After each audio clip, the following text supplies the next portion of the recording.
Siapa yang udah siap hari ini? Pak, izin share screen ya Pak. Kelompok saya Mas Alma Pak. Ya silakan, Rifat. Rifat Ammar bareng, bareng dengan siapa aja nih? Salma Aprilianti Pak. Oke, suaranya kecil. Sebentar. Oke, dipersiapkan.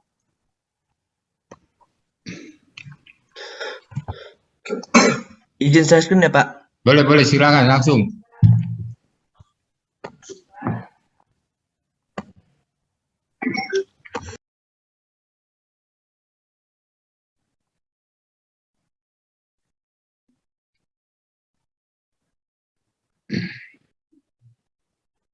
Sudah terlihat belum Pak? Oke, siap, sudah. Assalamualaikum warahmatullahi wabarakatuh. Waalaikumsalam warahmatullahi wabarakatuh. Saya dan sama Aprilianti Muhammad Sifat Amar akan mempresentasikan faktor-faktor penyebab terjadi kecelakaan kerja.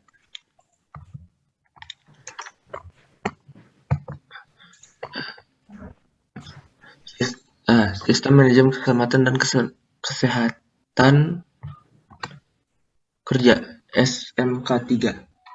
Nah, di peraturan pemerintah nomor 50 tahun 2012, SMK 3 adalah bagian dari sistem manajemen perusahaan. Maaf, sorry. Kamu Iya, Pak. dari awal dulu, saya mau foto dulu di awalnya, Oh, nggak judul apa-apa, dan Pak. namanya. Baik, Pak. Bentar ya. Ya, baik. Oke, Muhammad Rifat dan Salma. Ya, Pak. Oke, ya silahkan. Oke, Pak.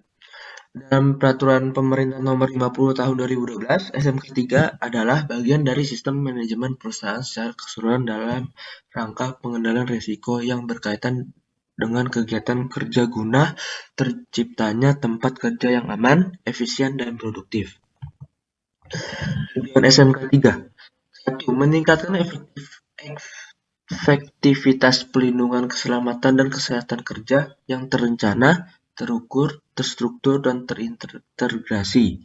Yang kedua, mencegah dan mengurangi kecelakaan kerja dan penyakit akibat kerja dengan melibatkan unsur manajemen, pekerja buruh, dan atau serikat pekerja atau serikat buruh.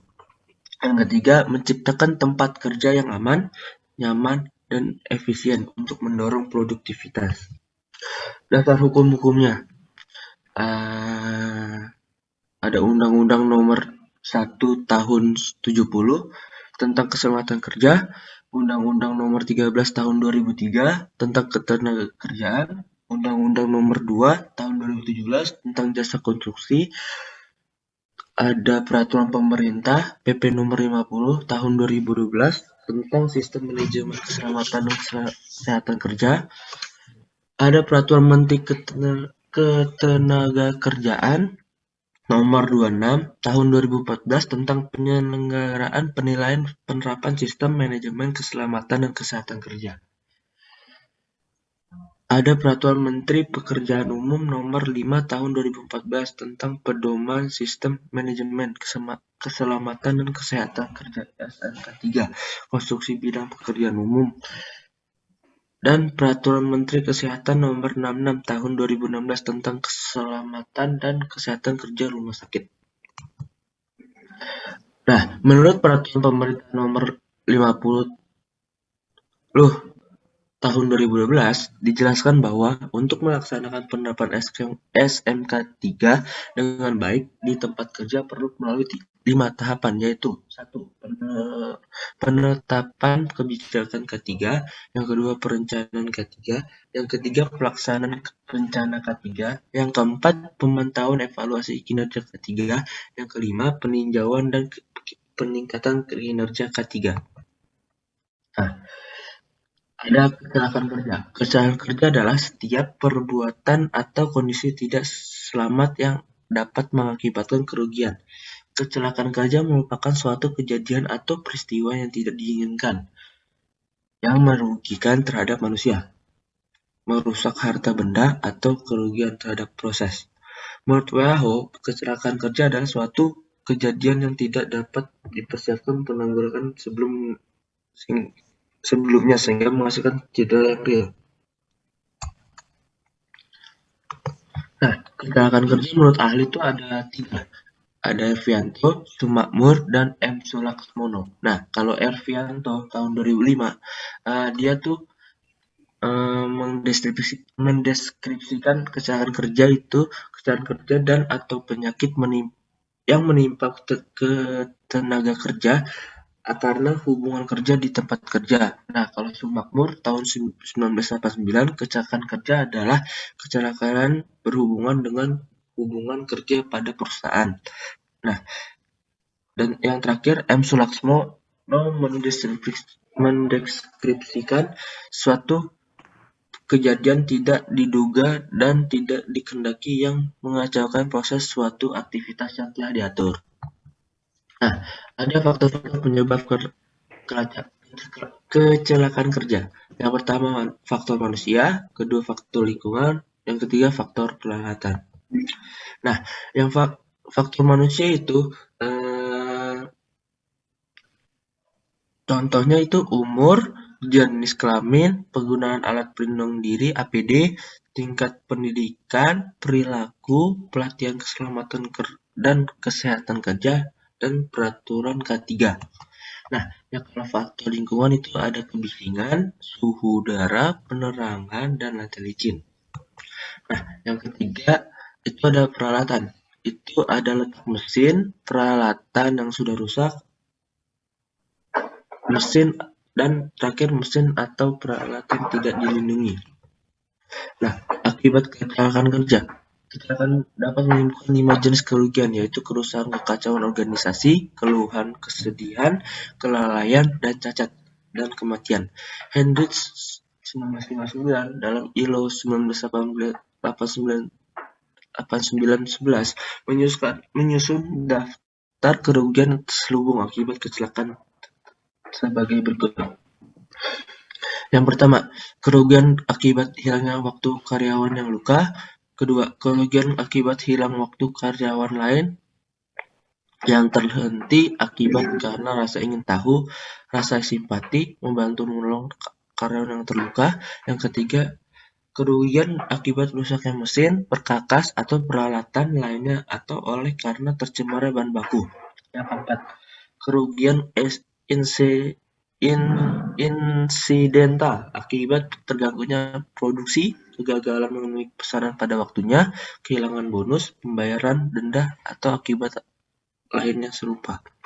Yang kelima, kerugian biaya umum, overhead, perkaryawan yang luka, dan lain-lain. Selanjutnya ada contoh kasus pengaruh unsafe action terhadap kecelakaan kerja pada pekerja konstruksi di PT DAP Perumahan Citra Land Bagia City, Kota Medan.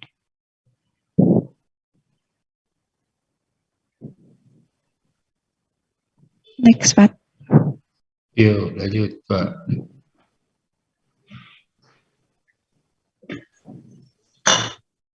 Jumlah kasus kecelakaan kerja yang terjadi pada pekerja konstruksi di perumahan ini dari awal bulan Maret 2018 hingga Agustus 2018 sebanyak 4 kasus. Di antaranya berinisial A 23 tahun, D 28 tahun, dan R 19 tahun.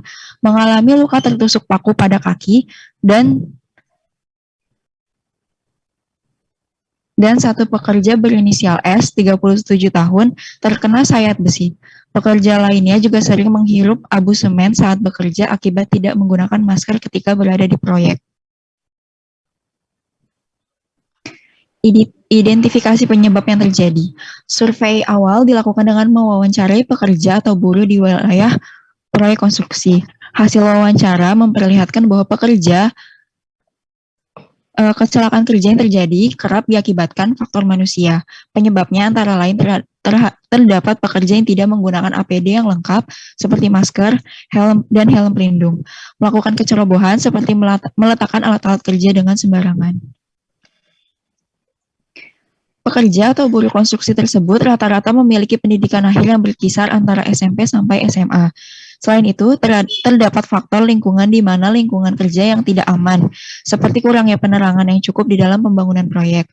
Faktor lain yaitu peralatan yang tidak memiliki pengaman dan tidak layak pakai seperti cutter beton, water pass, dan kawat bendrat yang seharusnya tidak mudah putus. Berdasarkan hasil observasi, seperti yang ada di tabel sebelah kanan, sebagian besar pekerja bangunan tidak menggunakan alat pelindung diri atau APD yang dimana diantaranya tidak menggunakan helm pengaman, masker, pakaian kerja sebagaimana mestinya, kacamata pelindung, sepatu boots atau safety shoes, bahkan tidak sedikit yang menggunakan sandal jepit. Contoh kasus kedua ada kecelakaan kerja di proyek tahun 2018. Korbannya sampai ada yang meninggal dunia. Seorang pekerja proyek pembangunan gedung PT Pelindo PT Pelindo 1 di Jalan Raya Pelabuhan Belawan, Kecamatan Medan Belawan, tewas terjatuh dari lantai 9 ke lantai dasar pada Minggu 14 Januari 2018. Korban diketahui bernama R, usia 37 tahun, adalah warga Temulus, RT 2 RW 3 Kelurahan Temulus, Kecamatan Mejoba, Kabupaten Kudus, Provinsi Jawa Tengah. Korban juga merupakan pekerja subkontraktor dari PT Adikarya, kontraktor utama proyek pembangunan tersebut. Dari keterangan saksi, saat itu korban bersama saksi sedang istirahat di gedung Tower A lantai 9, di samping ruang bangunan lift. Posisi saksi duduk dan bersandar di dinding, sedangkan korban, R, posisi sedang tidur-tiduran. Tiba-tiba mendengar seperti suara benda jatuh disusul suara minta tolong. Spontan, saksi langsung melihat ke arah korban. Tak ayal lagi, ternyata suara itu adalah akibat korban yang terjatuh ke lantai dasar gedung PT Pelindo 1. Ternyata hal tersebut bukan hal yang pertama dan terakhir.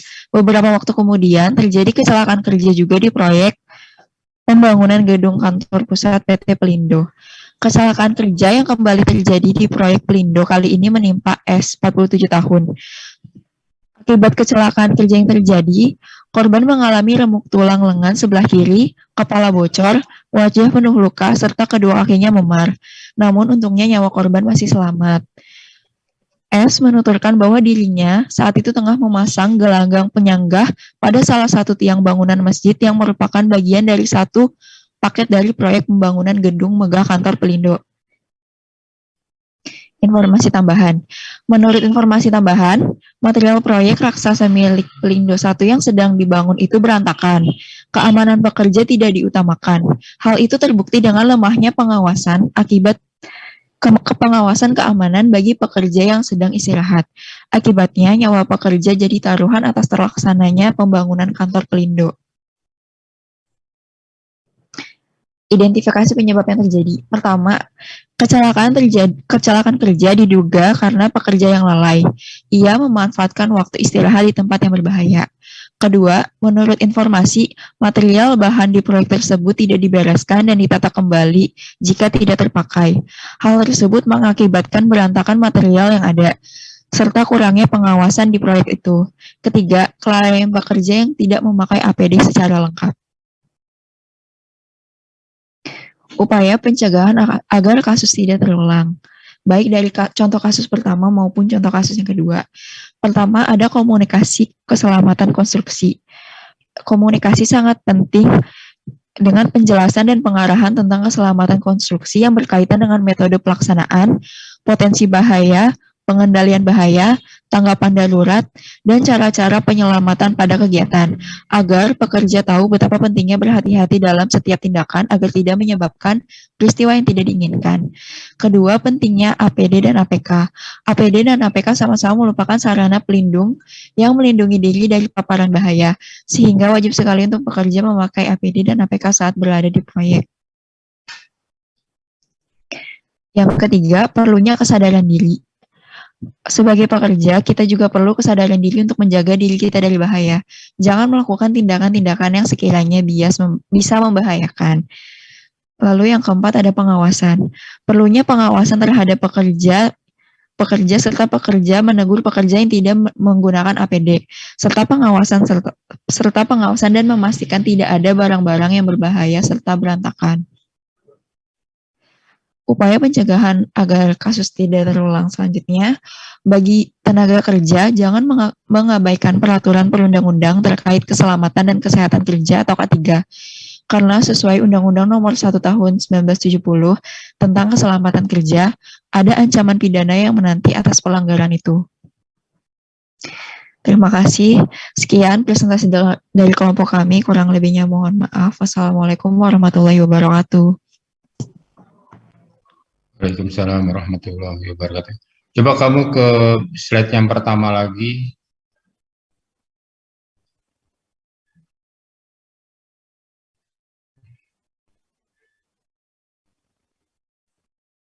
Dari awal. Ini Rifat dengan Salma. Kamu di Iya, Pak. di dasar hukumnya, kamu ini peraturan sudah kadaluarsa semua. Oh, oke, Pak. Nah, dasar hukum ini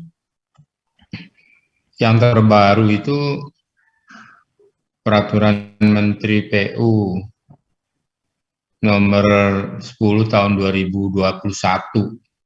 Nah, kamu terakhir nih tahun berapa nih? 2017.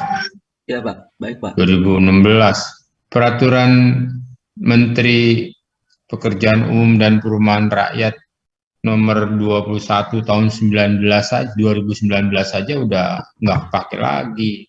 Dan sekarang udah diganti dengan Peraturan Menteri Pekerjaan Umum dan Perumahan Rakyat itu nomor 10 tahun 2021. Nah, ini tolong dilengkapi nih. Memang sih saya tahu Anda nih menggunakan contoh untuk kasus di tahun 2018, 4 tahun yang lalu. Tapi tetap peraturan dasar peraturannya harusnya kamu pakai yang terbaru di depan. Ini nanti diperbaiki dulu yang ini nih. Untuk semua ya, untuk semua yang sudah maju, peraturan Menteri Pekerjaan Umum dan Perumahan Rakyat yang terbaru itu nomor 10 tahun 2021. Itu diperbaiki semua. Baik, Pak. Baik, Pak. Nomor 10 Kemudian, tahun 2021 ya, Pak? Iya, nomor 10 tahun 2021.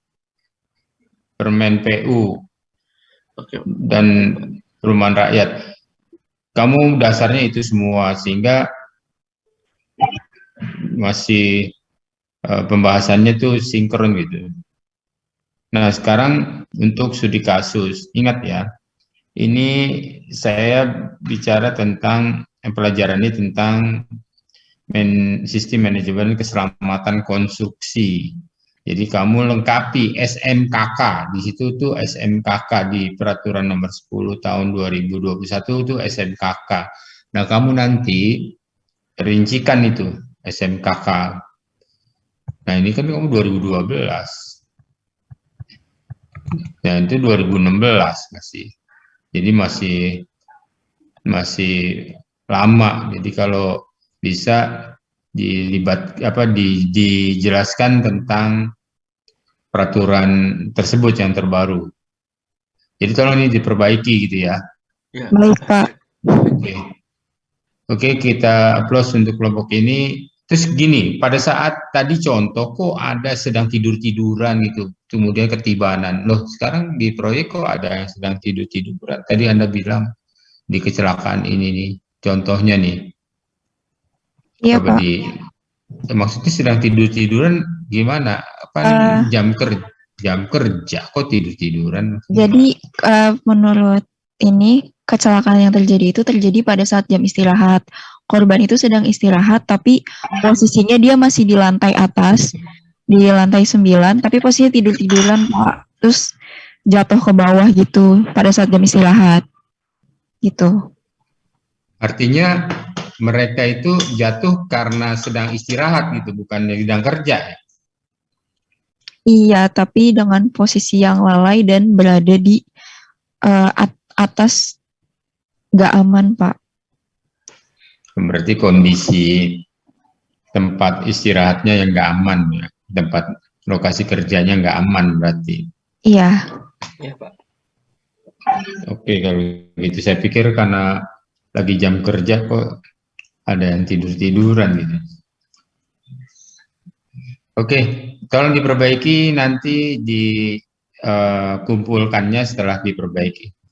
Baik, kita kasih plus untuk Anda berdua. Kemudian kita lanjutkan untuk yang ingin maju berikutnya. Baik Pak, terima kasih Pak. Baik, Pak, terima kasih, Pak. Izin Siapa lagi yang? share ya Pak. Oke, Siti Ajar dengan Octavia Dabuke Pak. Oke, share screen.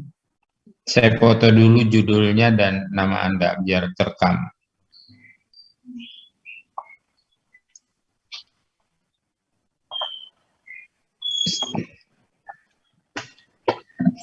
Oke, Saya mulai ya Pak. Sebentar ya. Sebentar dulu.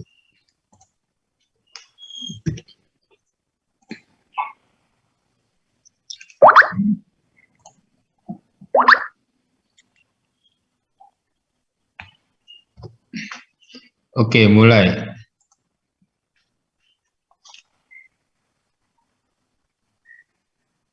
Bisa dimulai, oke? Assalamualaikum warahmatullahi wabarakatuh. Perkenalkan saya Siti Hajar dan teman saya Octavia Dabuke ingin mempresentasikan kecelakaan kerja. Yang pertama, definisi SMK 3 menurut PP nomor 5 tahun 2012 pasal 1 ayat 1, Sistem Manajemen Keselamatan dan Kesehatan Kerja atau SMK 3 adalah bagian dari sistem manajemen perusahaan secara keseluruhan dalam rangka pengendalian risiko yang berkaitan dengan kegiatan kerja guna terciptanya tempat kerja yang aman, efisien, dan produktif.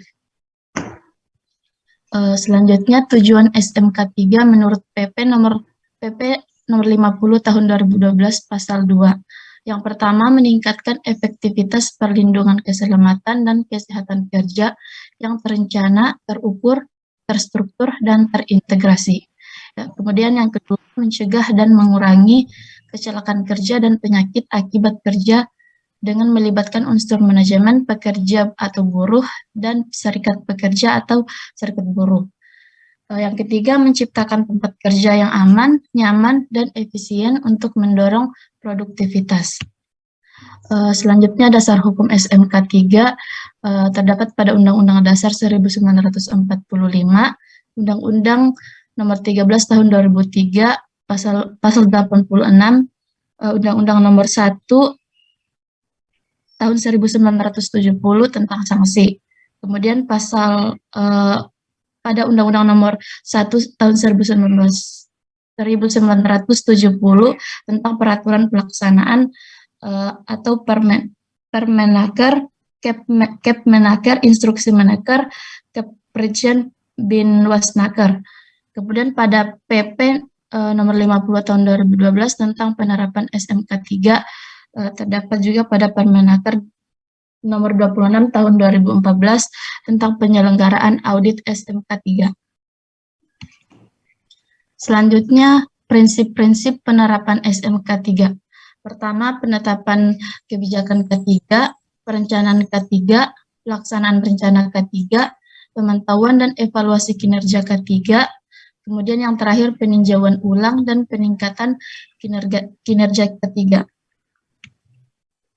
Untuk penetapan kebijakan K3 meliputi melakukan tinjauan awal kondisi K3, yang kedua memperhatikan peningkatan kinerja manajemen K3 terus-menerus. Kemudian yang ketiga memperhatikan masukan dari pekerja atau buruh dan atau serikat pekerja atau buruh. Selanjutnya perencanaan K3 meliputi yang pertama perencanaan identifikasi bahaya, penilaian dan pengendalian risiko. Kedua, pemenuhan peraturan perundangan dan persyaratan K3 lainnya. Yang ketiga, penetapan tujuan dan sasaran kebijakan K3 dapat diukur menggunakan indikator atau satuan, sasaran, dan jangka waktu. Kemudian yang keempat, penggunaan indikator penilaian kinerja K3. Yang kelima, penetapan sistem pertanggungjawaban dan sarana. Dan yang terakhir, penerapan dan pelaksanaan yang efektif. Selanjutnya pelaksanaan rencana K3. Kegiatan dalam pelaksanaan rencana K3 paling sedikit memuat pertama tindakan pengendalian, perancangan dan rekayasa, prosedur dan instruksi kerja, penyerahan sebagian pelaksanaan pekerjaan, pembelian atau pengadaan barang dan jasa, produk akhir, upaya menghadapi keadaan darurat kecelakaan dan bencana industri, dan yang terakhir rencana dan pemulihan keadaan darurat.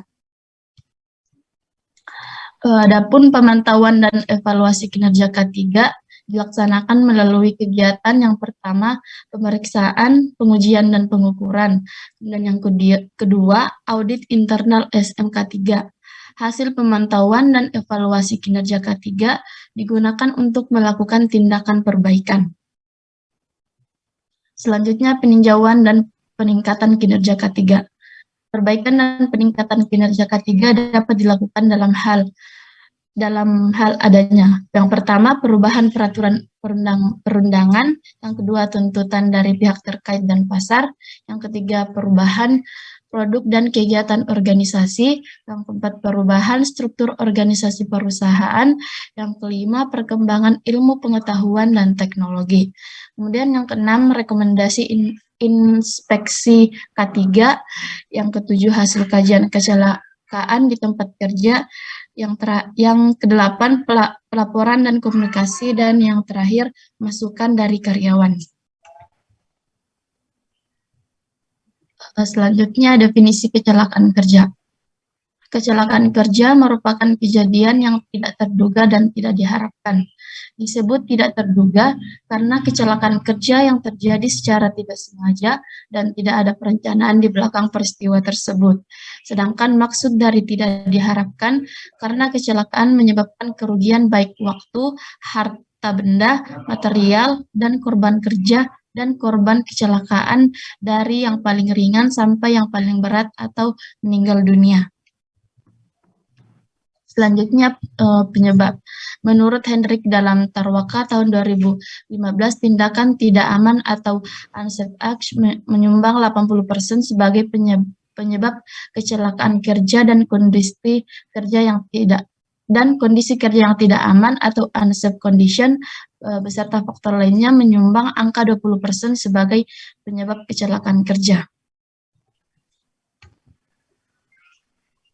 Untuk unsafe act, yang pertama penyebabnya yang pertama tidak mengikuti prosedur kerja, kedua tidak menggunakan alat pelindung diri, yang ketiga tidak mengikuti peraturan keselamatan kerja, yang keempat bekerja tidak hati-hati. Dan penyebab untuk unsafe condition yang pertama peralatan kerja dan perlengkapan kerja yang tidak aman atau rusak kesalahan letak alat kerja. Yang kedua, keadaan atau kondisi tempat kerja yang tidak memenuhi standar lingkungan kerja yang tidak aman. Yang ketiga, tidak tersedianya alat pengaman atau alat perlindungan diri atau APD bagi pekerja. Yang keempat, pekerja yang sudah mengalami penurunan kemampuan psikologis dan fisik serta kurangnya pengalaman dan pengetahuan terkait K3 dan SOP.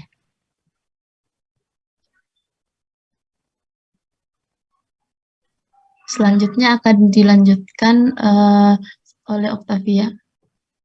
Berikutnya saya akan menjelaskan dampak menurut Sucipto. Yang pertama itu ada kerugian pada korban. Kerugian yang harus ditanggung korban mulai dari cacat tubuh, cacat sebagian, hingga meninggal dunia yang secara tidak langsung juga akan merugikan anggota keluarga yang ditinggalkannya karena kehilangan pencarian nafkah. Yang kedua itu ada kerugian pada masyarakat dan negara. Kerugian yang berdampak pada masyarakat dan negara di mana semua kerugian biaya yang sudah dikeluarkan perusahaan dan dapat mempengaruhi biaya produksi yang tentunya akan merubah harga normal yang ada di pasaran. Yang ketiga, kerugian pada instansi. Kerugian yang harus ditanggung instansi seperti biaya pengangkutan korban ke rumah sakit, biaya perawatan, biaya pengobatan korban, biaya penguburan jika korban sampai meninggal dunia, kerugian akibat hilangnya waktu kerja korban yang mengharuskan perusahaan untuk mencari pekerja baru. Next ya.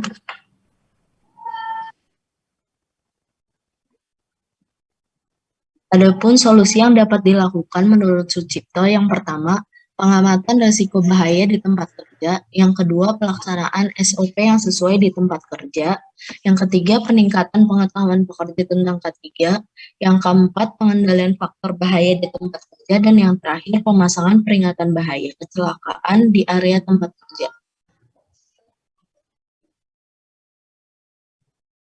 Berikutnya saya akan menjelaskan studi kasus yang dilakukan yang diambil dari skripsi Ganisma Nita Asari berjudul Faktor-faktor yang berhubungan dengan kejadian kecelakaan kerja pada pekerja proyek pembangunan Depak Mall Sawangan di area mezzanine PT PP Presisi TBK tahun 2019. Adapun profil proyek secara singkat, yaitu nama bangunannya ada Depak Mall Sawangan, lokasinya berada di Jalan Cinangkaraya Sawangan, Kota Depok. Fungsi bangunannya sebagai department store, supermarket modern, bioskop, dan restoran. Luas tanahnya 52.000 meter persegi. Waktu pembangunannya dimulai dari Desember 2018 sampai Desember 2019.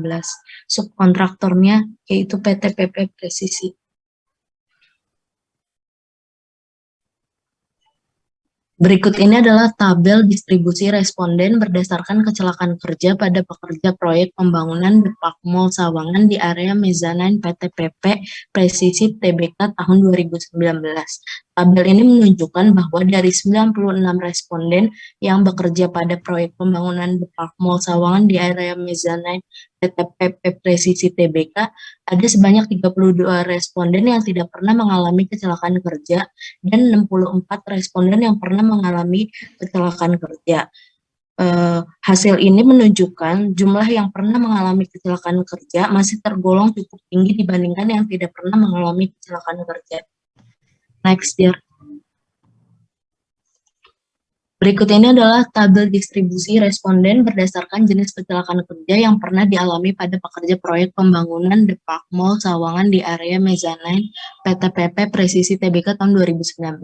Adapun klasifikasi kecelakaan kerjanya diantaranya yang tidak pernah mengalami kecelakaan kerja, kemudian terjatuh, tertimpa benda jatuh, tertusuk, tersayat, terjepit, tertumbuk atau terkena benda-benda dan lainnya, yaitu seperti terkena arus listrik, terkena percikan beton.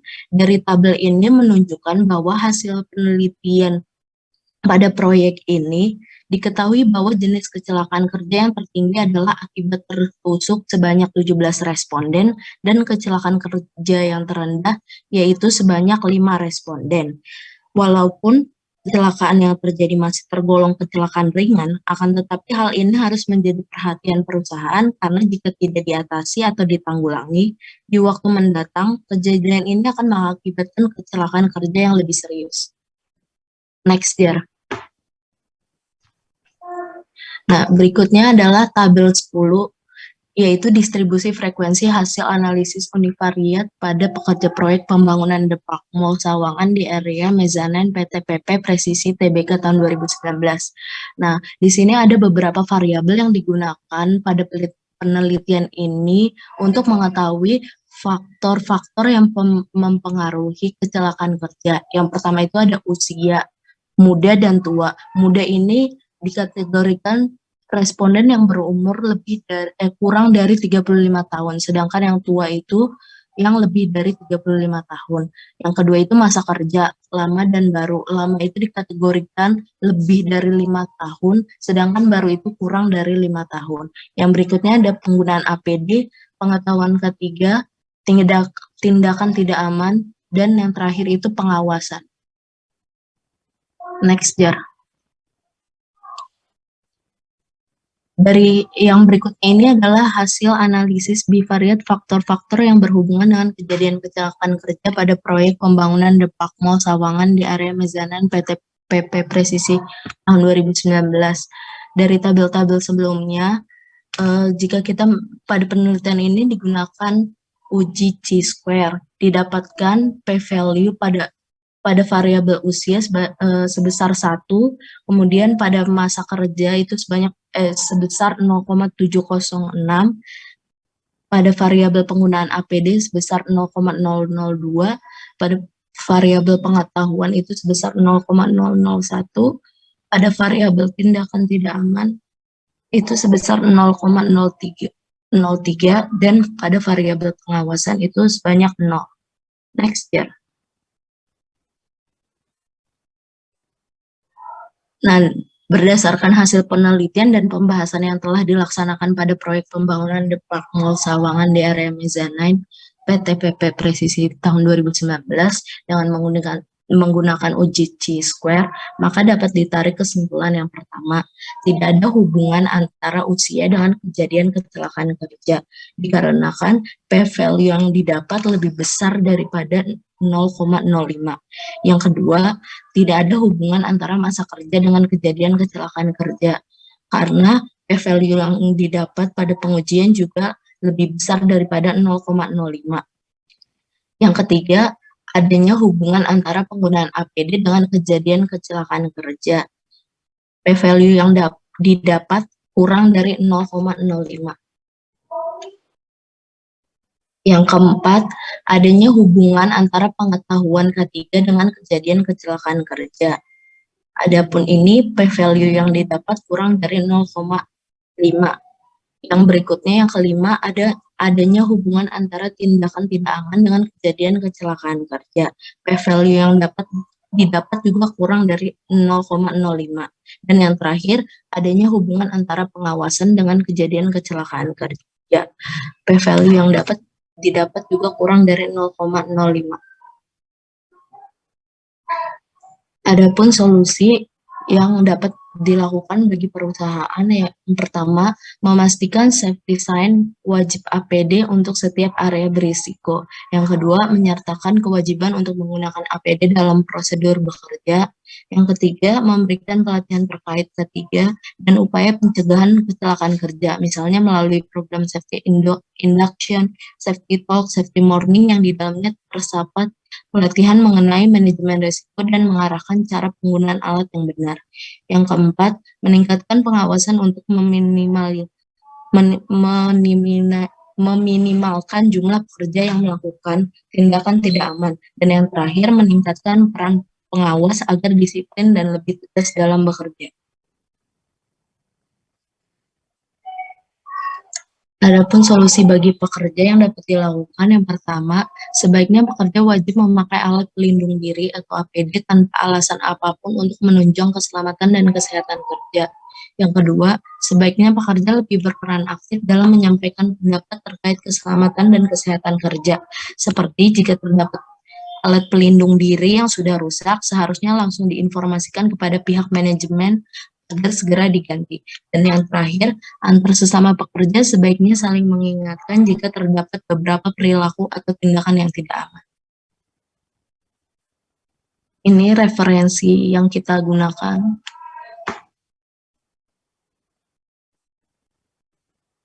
Dan presentasi dari kelompok kami, kurang lebihnya mohon maaf. Oke, baik, ke depan lagi coba Anda di slide yang pertama.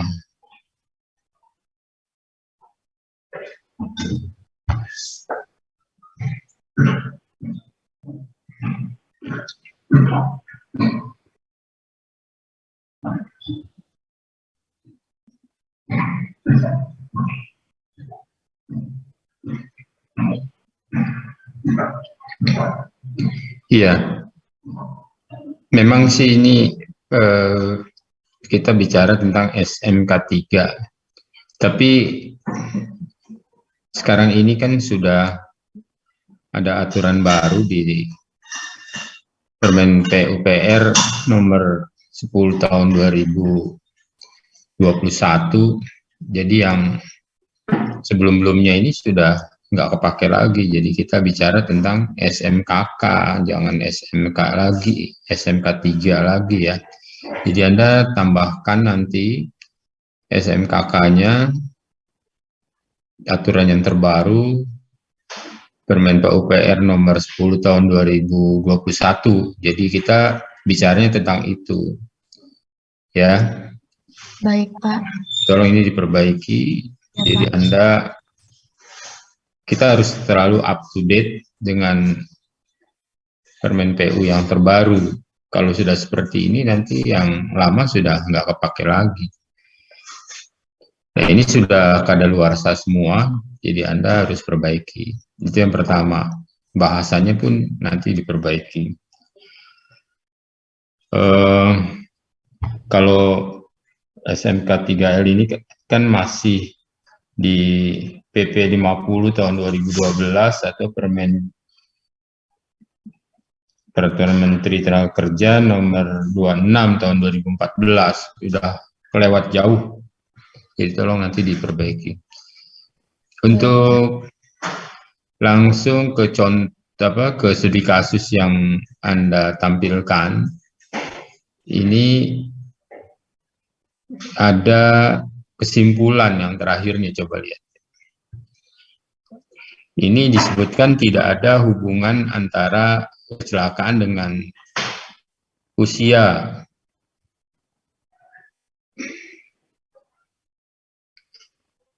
Dengan dasar apa kok usia tidak dianggap tidak ada hubungannya?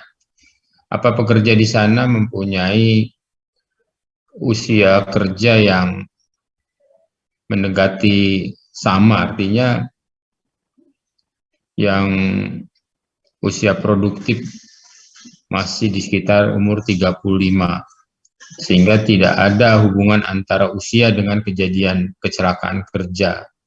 Kenapa bisa diambil kesimpulan seperti itu gitu? Usia tidak berpengaruh terhadap kejadian kecelakaan. Bisa dijelaskan? Kalau pada penelitian ini kan yang tadi itu pakai uji T-square itu ya Pak. Di sini itu kan karena tadi dibilang didapat nilai p-value-nya lebih dari 0,05 sehingga tidak ada hubungan antara usia dengan kejadian kecelakaan kerja, sehingga dia pada penelitian ini tuh dapat di jumlah respondennya memang berapa? 96 pekerja Pak. Di situ ada yang tuanya sebanyak 24 dan mudanya sebanyak 72. Yang mengalami kecelakaan di usia berapa terekam nggak? Enggak sespesifik itu sih Pak. Ada sih Pak di penelitiannya, mau ditampilkan atau gimana? Nah, ini sini kan ada nih usia muda, usia tua. Iya. Yang ini kan baru jumlah pekerja dengan masa usianya ada seperti itu ya. Yang mengalami kecelakaannya nggak terekam berarti ya usianya. Ya. Usianya ada Pak, mau spesifiknya? Ini nggak maksud, ya coba kalau misalkan adanya, kalau misal begini kan maksud saya yang muda ada berapa, yang tua berapa yang mengalami kecelakaan ya. Itu kan harusnya persentase dari jumlah yang ada. Kalau nggak berpengaruh terus artinya ada usia muda dan tua, fungsinya apa gitu? Kok bisa nggak karena jumlahnya terlalu dikit apa respondennya atau apa ya? Kok nggak berpengaruh usia ini? Padahal usia berpengaruh terhadap faktor kecelakaan. Kalau misalnya, Kok bisa menyimpulkan tidak berpengaruh usia terhadap kecelakaan kerja? Kalau di penulisnya sih di sini berkesimpulan kalau ini karena dikarenakan baik pekerja yang usia muda maupun pekerja usia tua memiliki resiko yang sama mengalami kecelakaan kerja, karena pekerja muda akan tetap beresiko karena walaupun memiliki reaksi dan kegesitan yang lebih tinggi, karena pekerjaan golongan muda lebih cenderung kurang perhatian, kurang disiplin, dan cenderung mengikuti kata hati dan lebih ceroboh atau kurang berhati-hati. Pekerja tua juga akan tetap beresiko mengalami kecelakaan kerja meskipun sudah berpengalaman dan bekerja dengan sangat hati-hati, karena pekerja golongan tua sudah mengalami penurunan fungsi psikologis, dan fisik sehingga menurunkan konsentrasi dan cenderung mudah merasa kelelahan saat bekerja. Gitu, Pak. Ya, tapi itu tingkat kecerobohan itu yang muda biasanya cenderung lebih memungkinkan, dan jumlahnya kan banyak, frekuensinya mendekati 3 kali lipat. Jadi kalau menurut saya ada hubungan antara usia dengan kecelakaan kerja. Dia lebih agresif, lebih ceroboh gitu. Kalau tua cenderung dia lebih hati-hati gitu. Itu menurut saya kesimpulan yang menyebutkan bahwa usia tidak berpengaruh terhadap kecelakaan. Yang mengalami kecelakaan usia umur berapa? Harusnya dari frekuensi jumlah yang mengalami aja dengan jumlah total pekerja sudah bisa dipresentasikan berapa persen gitu. Nah, itu kemungkinan akan berpengaruh harusnya gitu. Itu yang usia. Masa kerja juga begitu. Masa kerja biasanya orang yang lama dan baru karena tidak berpengalaman di penggunaan alat dan lain-lain, umumnya juga ada pengaruh. Cuman memang masa kerja ini biasanya masih terlalu kecil lah pengaruhnya. Tapi usia itu di mana-mana penelitian berpengaruh. Usia yang paling riskan terhadap kecelakaan usia-usia di produktif di usia 35 tahun. Itu yang ada bahkan di dalam laporan Menteri Tenaga Kerja itu usia yang sering mengalami kecelakaan itu usia antara 27 sampai 35 tahun itu. Artinya golongan usia muda. Ya ini kan bertolak belakang dengan laporan dari Menteri Tenaga Kerja. Harusnya dari penelitian ini juga membuktikan bahwa yang ternyata yang banyak kecelakaan yang muda misalkan. Ya itu benar. Kok bisa tidak berpengaruh? Ini yang masih. Kalau penggunaan APD kayaknya sih itu merupakan kewajiban. Orang yang mengalami kecelakaan tidak menggunakan APD pasti lebih fatal kecelakaannya. Kalau dia menggunakan mungkin bisa lebih tidak fatal gitu. Jadi penggunaan kan merupakan kewajiban. Jadi pasti dia akan mengalami kecelakaan walaupun sudah menggunakan APD tapi risikonya lebih kecil. Nah, ya ini yang kalau saya sih kurang setujunya di usia. Ya, Pak. Terus apa ininya pengaruhnya apa tindakan yang harus diberikan kepada para pekerja? Ya sebenarnya memang pengawasan. Nah, pengawasannya sejauh mana? Kalau sesama pekerja saling mengingatkan kadang-kadang sulit untuk diterapkan itu. Sesama pekerja mengingatkan, apalagi kalau di lapangan masing-masing punya tanggung jawab, jadi nggak memikirkan orang lain biasanya, kecuali pengawasnya atau mandornya. Kalau pekerja sih kerja aja. Ya walaupun sih ada aja orang yang mengingatkan, tapi agak tidak ini lagi kurang lah. Nah ini pengawasan yang sebenarnya paling penting. Oke, nanti diperbaiki ya. Baik, Pak. Octavia dan Siti Hajar ya. Iya, Pak.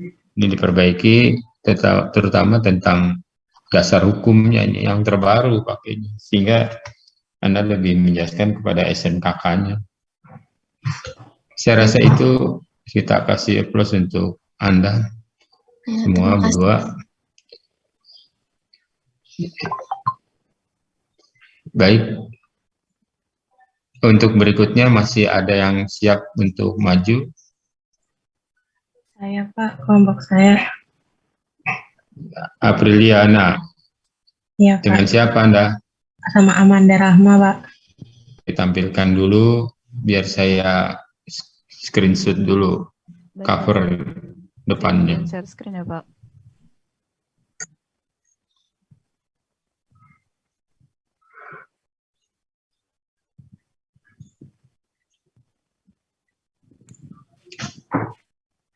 Oke, Assalamualaikum warahmatullahi wabarakatuh.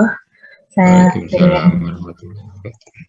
Saya Firiana Cianunisa dan teman saya Amanda Rahma ingin presentasikan keselamatan kerja dalam konstruksi.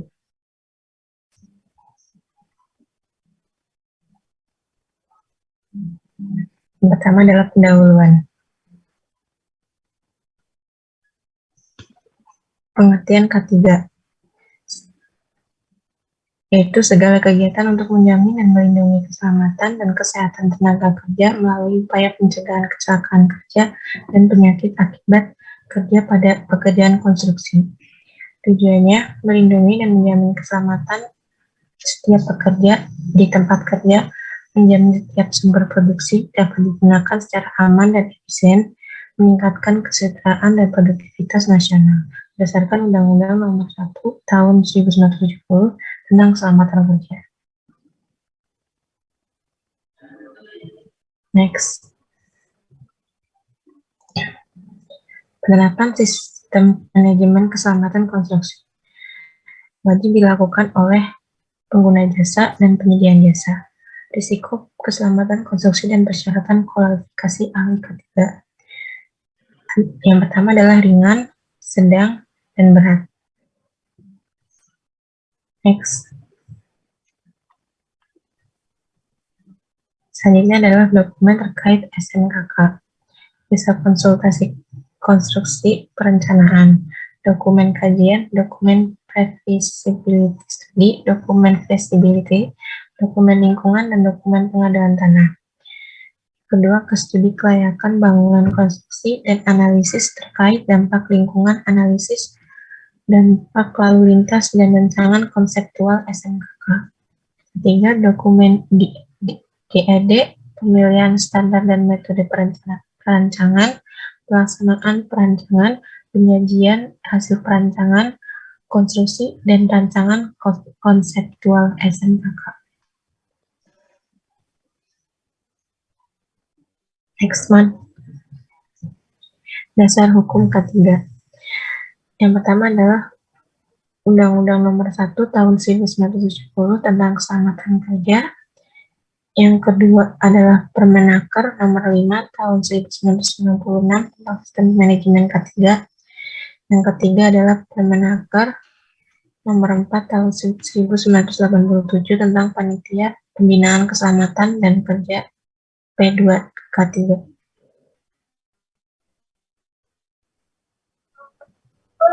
Ini adalah sebab akibat kecelakaan konstruksi. Silahkan Amanda. Kemudian itu mengenai pengertian kecelakaan. Kecelakaan adalah suatu kejadian yang terjadi di luar kontrol seseorang dan menyebabkan terjadinya luka bahkan kematian. Kecelakaan sendiri dapat terjadi sewaktu-waktu dan bisa terjadi karena faktor tindakan manusia itu sendiri atau kondisi tempat bekerja.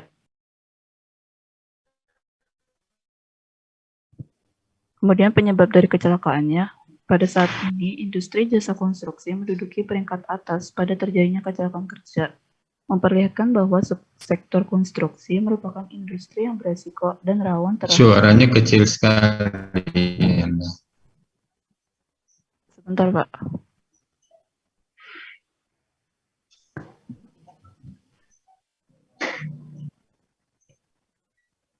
Hasil studi memperlihatkan grafik proporsi menyebabkan kecelakaan yang disebabkan oleh tindakan karyawan tidak aman sebesar 88%, kondisi kerja tidak aman 10%, dan di luar kemampuan manusia sebesar 2%.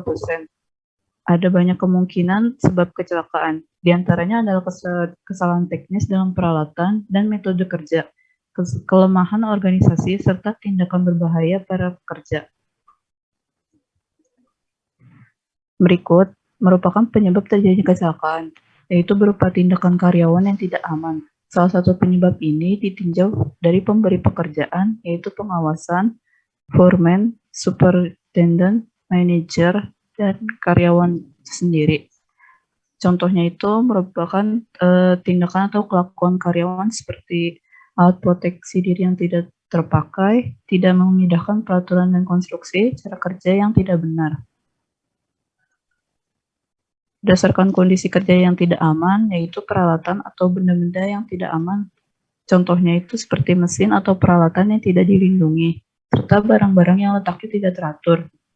Lalu di luar kemampuan manusia, yaitu penyebab kecelakaan yang dikategorikan karena kehendak Tuhan atau takdir. Persentasinya itu sangat kecil, maksimal 2%, dan terkadang tidak masuk akal sehingga sulit dijelaskan secara ilmiah. Lalu kerugian akibat kecelakaan.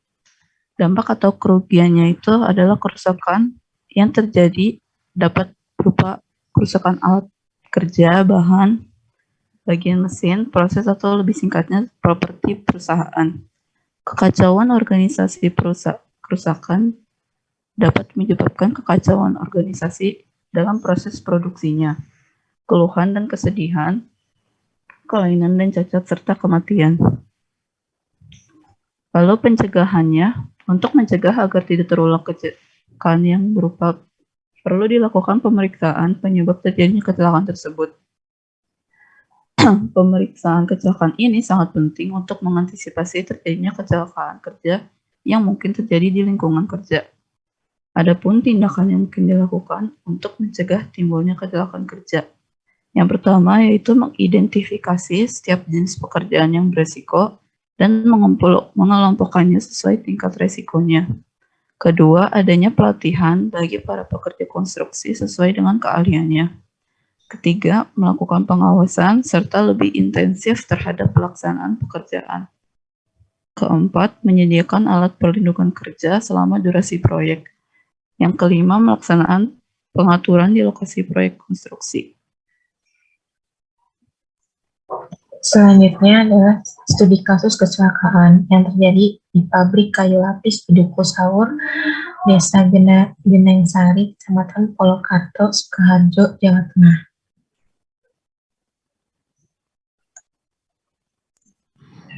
Kronologi kejadian. Menurut saksi mata, Imam Hartono, pemilik pabrik, sebelum tembok roboh, datang angin kencang dari arah barat. Kejadian berlangsung tiba-tiba, tidak ada seorang pun tukang bangunan yang menyangka kalau tembok yang sedang dikerjakan itu runtuh setelah dihantam angin yang datang dari arah barat. Menurut Sutoyo, 46 tahun, kerja yang selamat dari tragedi tersebut, menyatakan sebelumnya tidak ada tanda-tanda tembok setinggi 5 meter dengan panjang hampir 50 meter yang sedang dikerjakan itu akan roboh. Tiba-tiba tembok sebelah barat itu ambruk dan menimpa teman-teman yang sedang berada di bawahnya. Kejadian tersebut mengakibatkan 5 pekerja tewas dan 9 lainnya luka parah karena tertimpa tembok bangunan pabrik. 4 korban tewas di tempat kejadian, sementara 1 lainnya meninggal di Rumah Sakit PKU Muhammadiyah Karanganyar. Penyebab kecelakaannya, membiarkan tembok baru yang tinggi tanpa bingkai atau perkuatan yang cukup dari kolom dan surbat beton, bertulang, atau besi profil tentunya sangat berbahaya ketika menerima gaya horizontal. Dalam hal ini hembusan angin. Selain itu, tembok dengan panjang 50 meter akan sangat riskan jika tidak dibiarkan dilatasi yang cukup. Solusi yang dapat diambil. Berdasarkan penyebab kecelakaan tersebut, metode kerja yang salah serta kurangnya perhitungan dalam perancangan sebelum pelaksanaan konstruksi. Dengan melakukan peninjauan terhadap penerapan K3 pada lokasi konstruksi, hal ini sangat penting untuk mengantisipasi terjadinya kecelakaan kerja yang mungkin terjadi di lingkungan kerja. Sosialisasi dan pembinaan yang terus-menerus kepada seluruh komponen masyarakat jasa konstruksi juga perlu dilakukan, terutama tenaga kerja lepas harian yang tidak meniti karir keterampilan di bidang konstruksi. Namun, sebagian besar adalah para tenaga kerja dengan keterampilan seadanya dan masuk ke dunia konstruksi akibat dari keterbatasan pilihan hidup.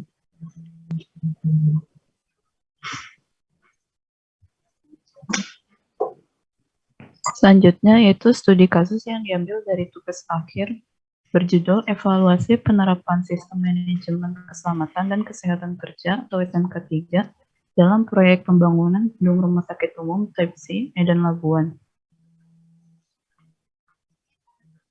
Data penelitiannya, penelitian ini berlokasi di Medan pada proyek pembangunan gedung rumah sakit Type C di Jalan KL Yos Sudarso, KM 19, Kelurahan Pekanlabuhan, Kecamatan Medan Labuan. Digunakan untuk penelitian karena sudah menetapkan kebijakan atau komitmen mengenai sistem manajemen keselamatan dan kesehatan kerja. Berikut merupakan instrumen penelitiannya, yaitu berupa angket, wawancara, pengamatan, ujian atau tes, serta dokumentasi. Lalu hasil dari analisis data tersebut berdasarkan rata-rata untuk setiap persentase yang ada dalam 5 variabel penerapan SMK 3 tersebut, keberhasilan penerapan sistem manajemen keselamatan dan kesehatan kerja di tempat kerja dapat diukur menurut Permenaker nomor 5 tahun 1996 sebagai berikut. Untuk tingkat pertama, pencapaian 0-59% dan pelanggaran peraturan perundang-undangan dikenai tindakan hukum.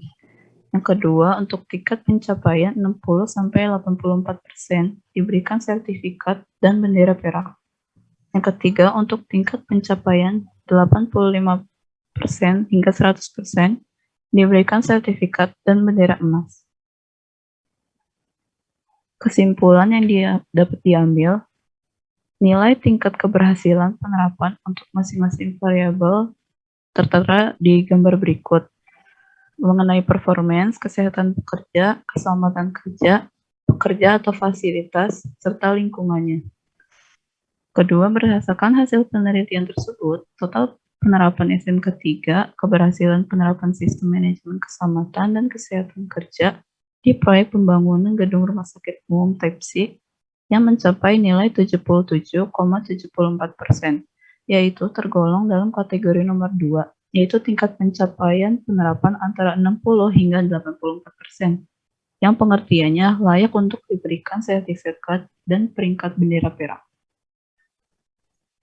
Ketiga, berdasarkan hasil survei yang diperoleh dari penelitian, terdapat beberapa faktor yang mempengaruhi penerapan SMK 3 pada proyek pembangunan gedung rumah sakit umum Type C, yaitu kurangnya kesadaran pekerja untuk masuk kerja dengan tepat waktu, sehingga banyak pekerjaan yang tertunda.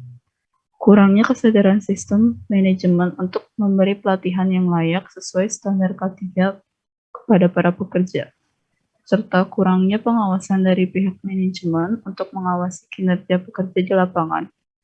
Yang terakhir, kurangnya kesadaran pekerja terhadap kerapian bahan material di area pekerjaan proyek. Terima kasih atas kurang lebihnya, kami mohon maaf. Baik, coba Anda ke slide pertama lagi.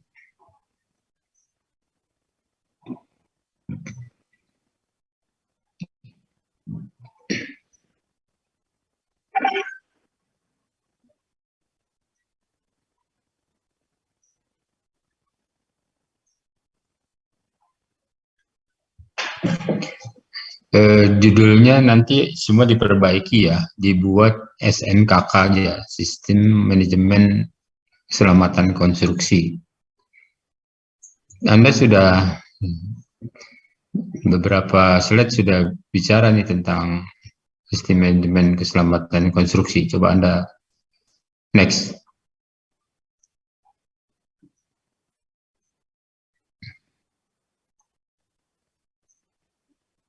Next.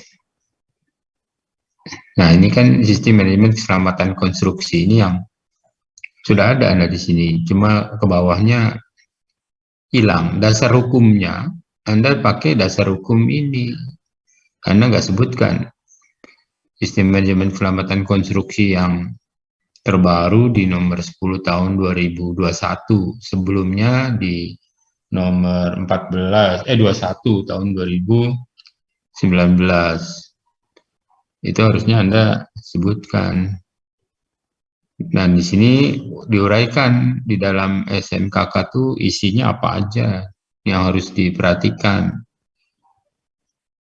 Jangan langsung ke selamat. Jadi jangan bicara tentang K3 lagi, ini bukan K3 tapi sistem manajemen keselamatan konstruksi. K3 tuh adanya di bawah lah, adanya cuma bagian kecil dari itu. Sehingga nanti Anda bisa menjelaskan. Coba Anda uraikan itu ada kecelakaan kerja itu akibat tindakan tidak aman, itu 88% kan. Itu setelah Anda sebutkan, rincikan tentang SMKK, nanti di bawahnya itu ada yang misalnya RKK-nya apa gitu. Nah, terus kalaupun kejadian terjadi akibat apa? Ya, tadi Anda sebutkan karena tindakan tidak aman itu 88%, kondisi tidak aman 10%, kemudian di luar kemampuan 2%. Di luar kemampuan maksudnya nasib. Nasib, jadi kalau udah nasib memang udah di luar kemampuan. Cuma kan tindakan yang tidak aman 88% itu ada faktor-faktornya, pengaruhnya karena apa, itu Anda uraikan. Jadi ini nanti diperbaiki ya. Jadi jangan bicara K3 di awal, jangan. Kalau mau K3 di bawah. Tapi ini SMKK dulu Anda jelaskan. Kemudian ada studi kasus, coba studi kasus yang pertama. Ini kan dokumen tadi itu udah bagus, dokumen terkait SMKK, tapi kamu di sininya langsung K3.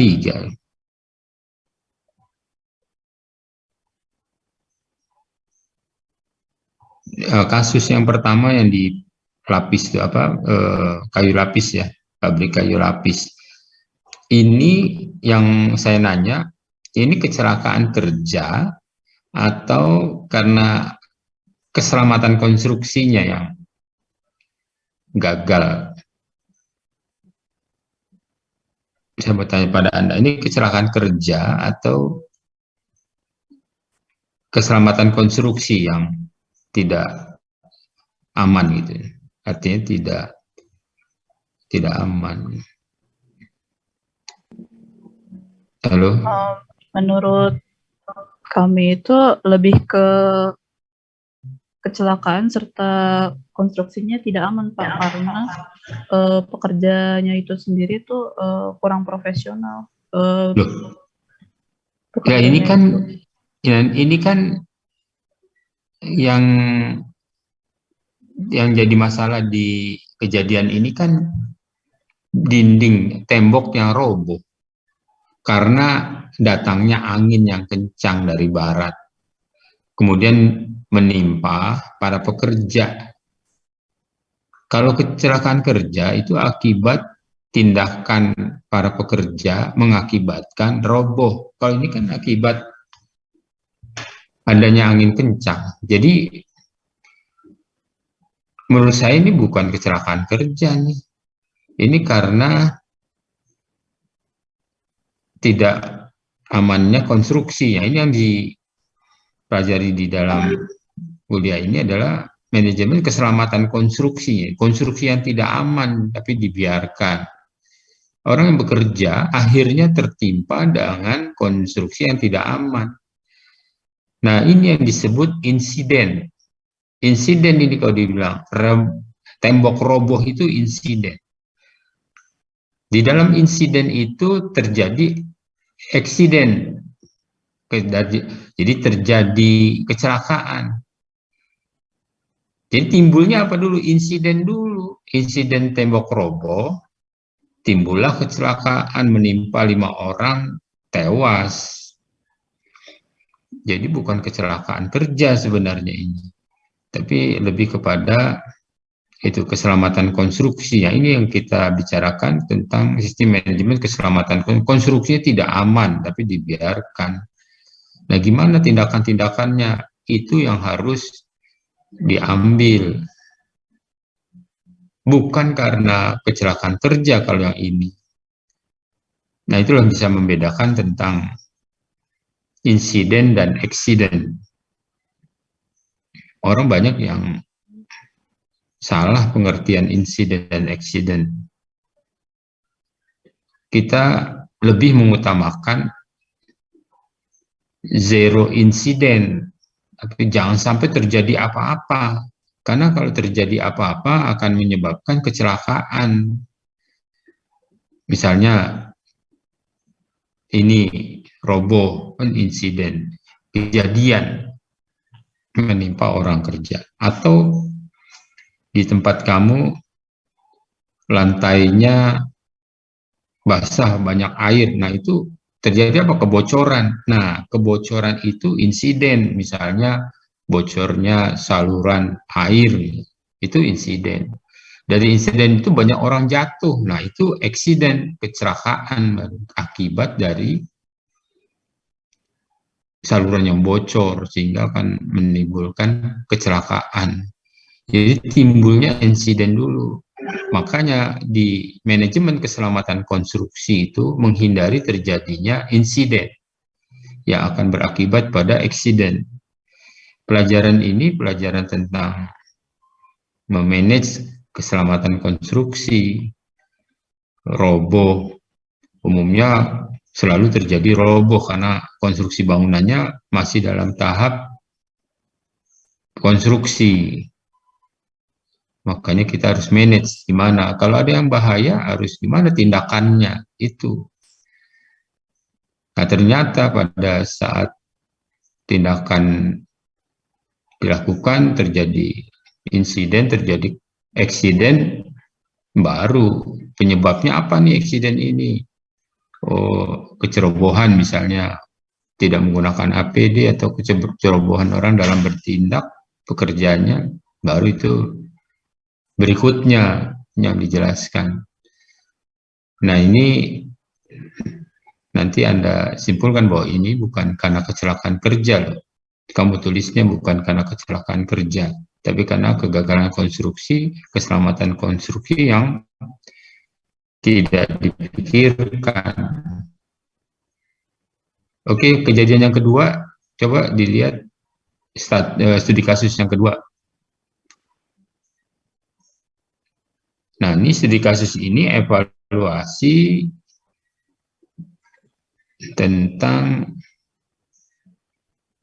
penerapan. Karena ini masih SMKK nih, SMK 3L, tahunnya tahun 2000 berapa? 19 ya. Tahun berapa ini kejadian ini? Yang di penelitian ini tahun berapa?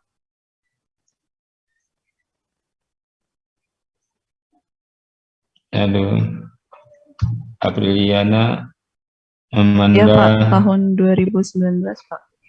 2019. Ya. Sebenarnya di 2019 itu sudah ada SMKK tuh. Bukan SMK 3L lagi, keselamatan konstruksi, tapi ini tentang studi kasusnya, kecelakaannya terutama dari apa nih? Coba dilihat di studi kasus yang kedua.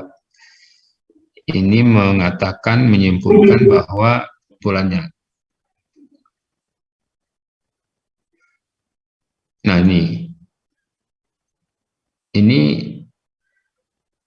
kalau saya lihat di sini menyimpulkan tentang keberhasilan SMKK ya, bukan penyebab-penyebab kecelakaan kerja nih.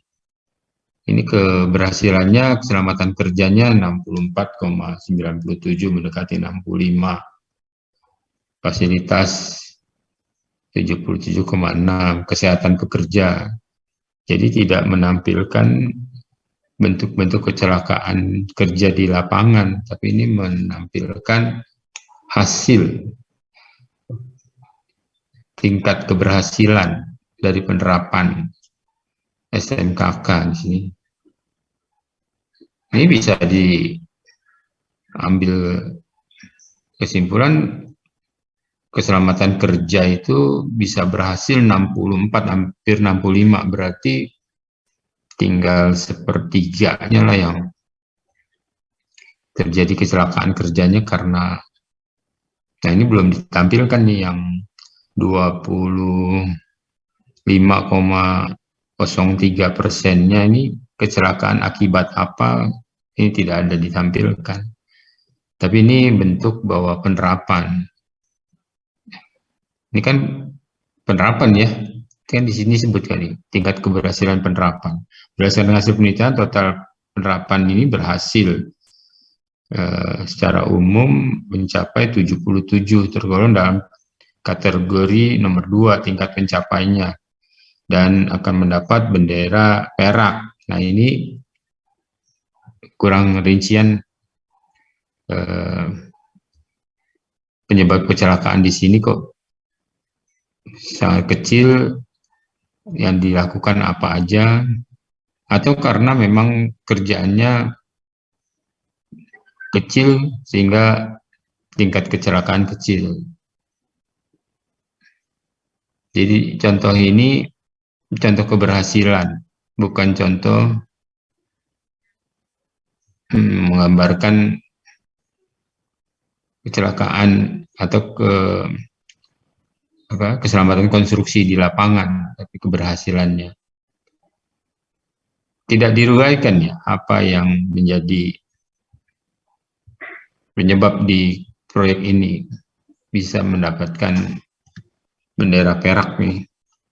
Apa karena keberhasilannya menerapkan sistem SMK 3-nya begitu baik sehingga mencapai 64,97% atau 77,74% SMK 3L secara umum. Halo? Ya Pak, ini keberhasilannya yang mencapai 64,97%. Untuk kecelakaannya itu tidak diuraikan Pak, karena ini lebih menuju ke tingkat keberhasilannya yang lebih. Maksud saya usaha-usaha untuk mencapai keberhasilan ini apa aja gitu, sehingga bisa menjadi contoh kan buat yang lain.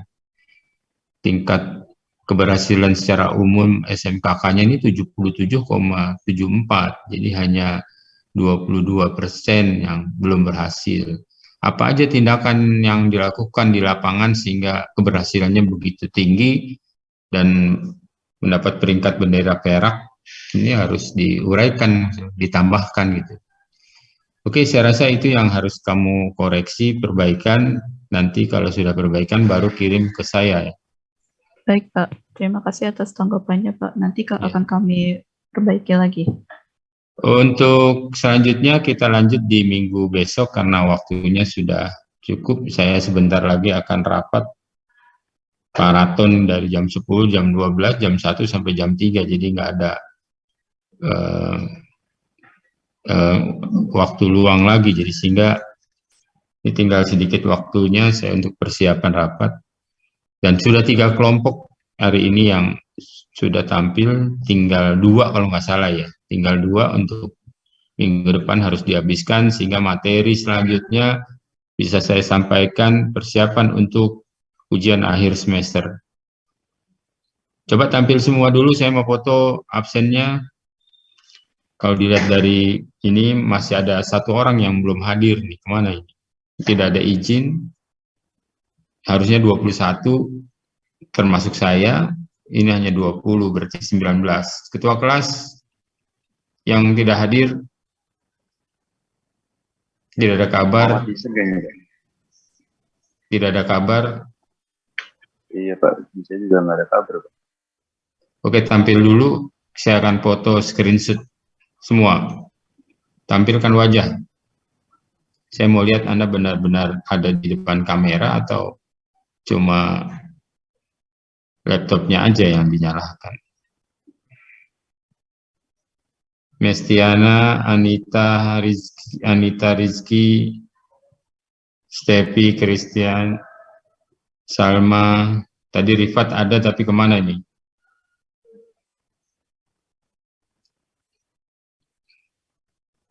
Halo, 1, 2, 3, saya screenshot dulu, sebentar.